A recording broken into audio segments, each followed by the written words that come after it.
Hey everyone, welcome back to another video. So in this video I'm going to do an updated wildcard side for game week 8. I have activated the chip, so I have been doing a lot of tinkering over the last week to build a side, and this is what I've come up with. If you've activated the wildcard chip in game week 8, this video is for you.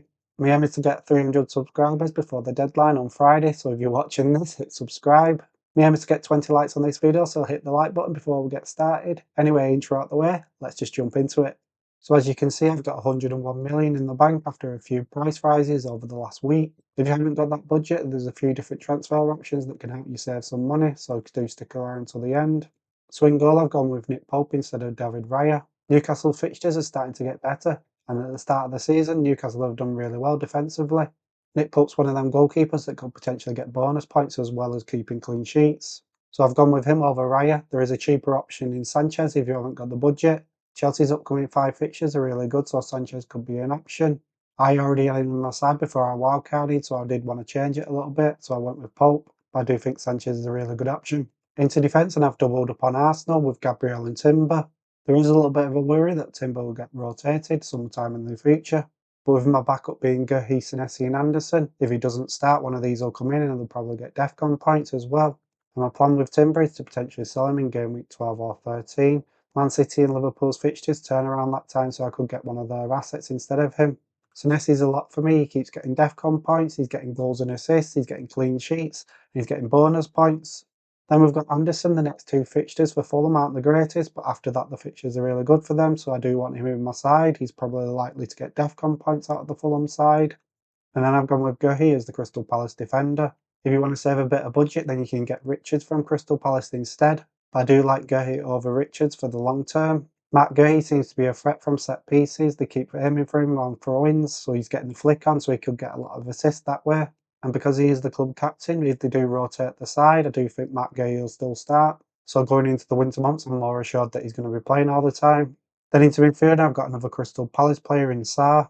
He came back from injury last game week and scored against Liverpool. He's playing so far forward, he looks like an attacker at the moment.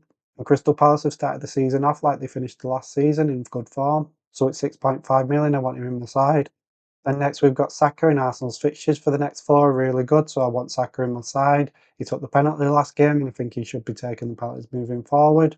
Even if he doesn't take the penalties, I think he's still assured of getting goals and assists. There is a strong possibility that he takes a lot of set pieces for Arsenal, and Arsenal look really threatening from set pieces, so he could get an assist that way.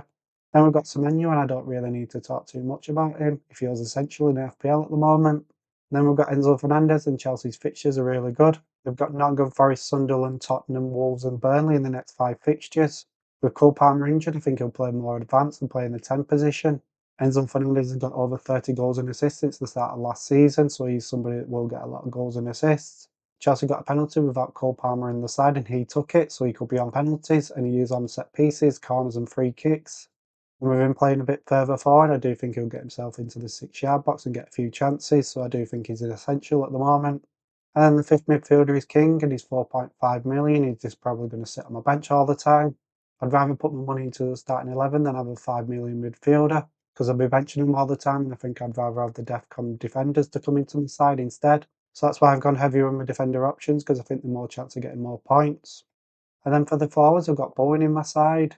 The next 5 fixtures for West Ham are really good. And with Santos becoming the new West Ham manager, I'm hoping Bowen's just the same type of guy that Wood was for Nottingham Forest, where they keep making really good chances for the striker and they keep taking them.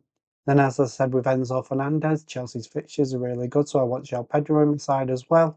And then lastly, we've got the most informed player in FPL, and that's Erling Haaland. His fixtures for the next 5 games aren't the greatest, but it's Erling Haaland, and he's probably a captain choice nearly every game week. From game week 13, everybody will want Haaland in the side, and everybody's pretty much got him already. So a quick tip is not to buy João Pedro just yet, because I think he'll go down 0.1 million, and then you can buy him for 7.6 instead. If you've already got him in your side and you've made a bit of money on him, then you could just keep him anyway. So this is my updated wildcard draft for game week 8, and this is where I'm up to right now. There is 3 different options that I'm currently looking at, and instead of Timber, I could get Cucurella instead. It is 0.2 million more expensive, but they have got Nottingham Forest, Sunderland, Wolves and Burnley in the next 5 fixtures, so he could easily keep a lot of clean sheets. And buying Cucurella instead of Timber, you're not going to be too upset if Arsenal don't keep a clean sheet, because you'll have Cucurella in your side as well. Option 2 is to sell Matt Guehi and get Richards instead and save yourself 0.3 million. I don't mind this option because you're getting another Crystal Palace player that's going to be starting all the time.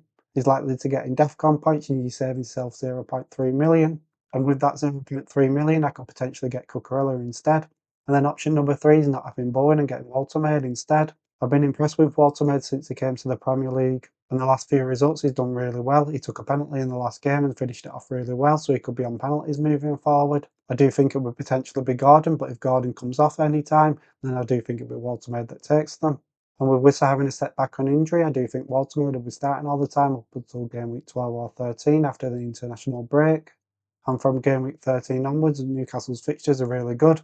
So here's my side for game week 8, and if you're trying to cut corners, you can get Sanchez instead of Pope and save yourself 0.2 million. You can get Richards instead of Guhi and save yourself 0.3 million. And you can get Walter Maid instead of Bowen and save yourself 0.5 million. With them 3 transfers, you should be able to afford this squad. Get in the comment section and let me know what you rate this wildcard squad out of 10. And if you're using the wildcard chip, how many of these players have you got? I'll do another video next Friday on my updated wildcard squad ahead of deadline. So if you are using the wildcard chip, hit subscribe and you can see that video next Friday. Anyway, I'm signing off. I'll see you on the next one. Goodbye.